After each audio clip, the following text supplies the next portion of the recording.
heli doontaa Turkiyenin başkenti. Caasimadda Turkiya başkenti waa caasimad.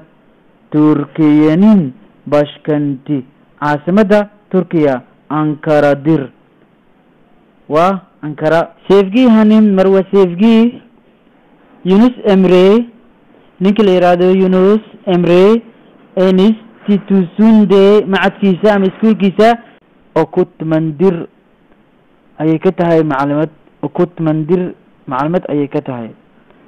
Yunus Emre ninka la yiraahdo institusune macadkiisa Okutman macalin Alina Chaktir laga qaadan doonaa.